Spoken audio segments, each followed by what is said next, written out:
Hi guys! So today is our third day in my Spanish class. And wala kami masyadong lesson for today kasi madami kami sa klase and we have to deliver our sobre T. So isa-isa kami magsasabi ng about yourself, ganyan. Pero next week, kasi right now we're like almost 40 in the class. Diba? Sabihin lahat namin yung sobriety, inubos talaga yung oras namin sa klase. But anyway, next week naman, madi-divide na kami into class. So, around mga 20, baka less than 20 na kami sa isang klase. Ayun, so, ang isi-share ko today is kung ano yung feedback, hindi maestra sa aking sobriety. Sabi niya, it was clear. However, yung accent, ano pa daw siya, naka-English accent pa ako.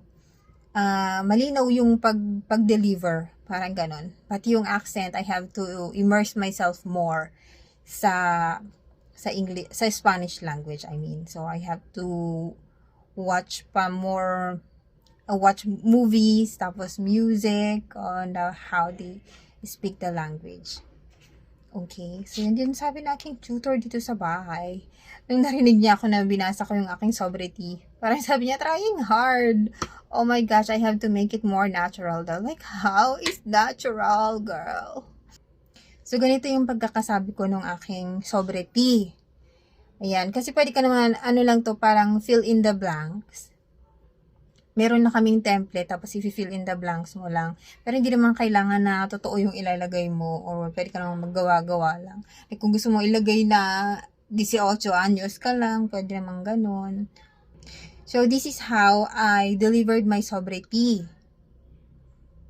So, any feedback would be appreciated, okay? So, give me feedback if you want to.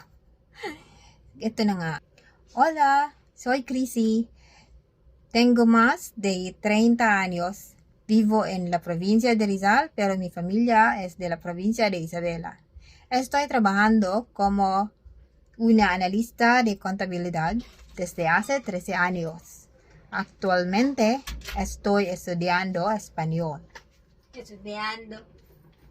Estudiando. Estudiando. Estudiando ba? Akala ko. Dasan mo naman. Estudiando. Akala ko. Ayun na yung feedback agad. Di ba, Napaka-arte naman mag-Espanyol nito. Estudiando.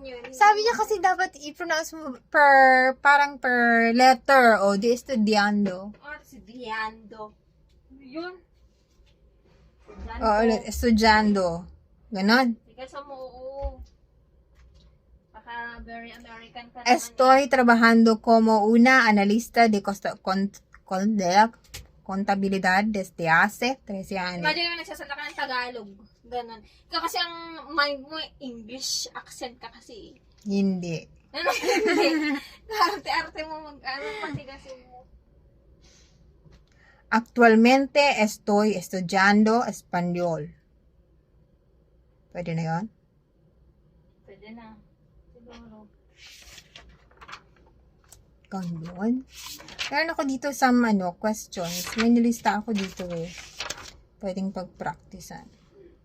Pag nakita mo daw yung yung friend mo, pwede mo sabihin, hey! A ba yun? A! Kami kwentas? Kami kwentas? Diba? Kami kwentas?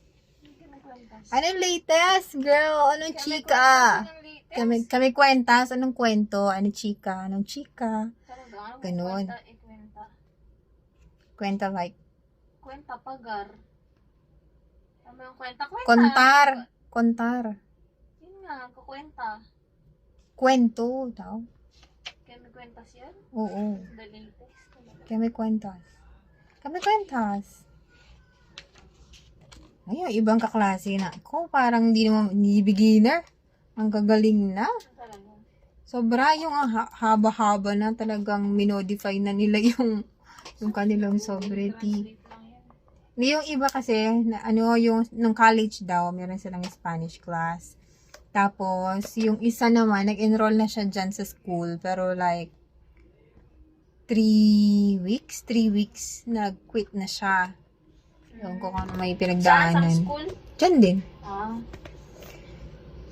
Tapos yung iba, taga Cebu.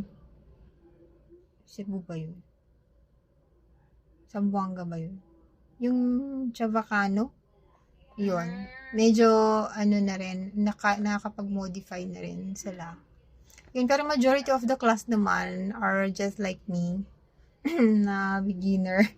Hirap din mag-compose ng sariling sentence pa. Yun. That's all for today. Hasta mañana!